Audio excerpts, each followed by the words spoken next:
So, once front end గూడా ప్రాపర్‌గా నేర్చుకున్నాక, బ్యాక్ ఎండ్ ఇందాక చెప్పినట్టు పైథాన్ ఆర్ జావా నేర్చుకుంటే, ఈ 2 కనెక్టివిటీ జేయటానికి డేటా స్టోరేజ్ కోసం డేటాబేస్ నేర్చుకుంటాం.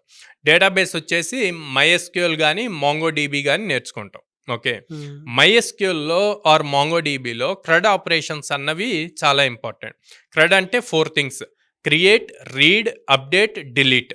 ఈ హ్మ్. 4 ప్రాపర్‌గా నేర్చుకుంటే మీరు వెబ్‌సైట్‌కెళ్ళి ఏ ఆపరేషన్స్ చేస్తున్నా గూడా ఈ 4 మీదే డిపెండ్ అవుతది.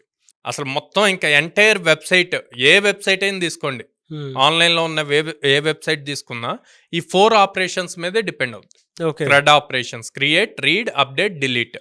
సో, దీంట్లో మళ్ళీ జాయిన్స్ ఉంటాయి. హ్మ్. సో, ఇవి కొంచెం స్ట్రాంగ్‌గా నేర్చుకోవాలి. మల్టిపుల్ డేటాబేస్ టేబుల్స్ మీద వర్క్ చేస్తాం కాబట్టి. అండ్ ఈ చేసిన ప్రాజెక్ట్ మొత్తాన్ని గిట్ హబ్‌లో పోస్ట్ చేయాలి. సో, అందులో పుష్ చేసినప్పుడు అక్కడొచ్చే లింక్‌ని తీసుకొచ్చి వీళ్ళ రెజ్యూమ్‌లో పెట్టుకుంటే గనక ఎప్పుడైతే రెజ్యూమ్ వీళ్ళు ఇంటర్వ్యూకి పంపిస్తారో హెచ్ఆర్ ఆ రెజ్యూమ్ చూసేటప్పుడు ఈ లింక్ చూసి అసలు ఈ లింక్‌లో ఏముంది అని చెప్పి ఓపెన్ చేసి చూస్తారు. అప్పుడు ఆటోమేటిక్‌గా ఆ వెబ్‌సైట్ కనిపిస్తది.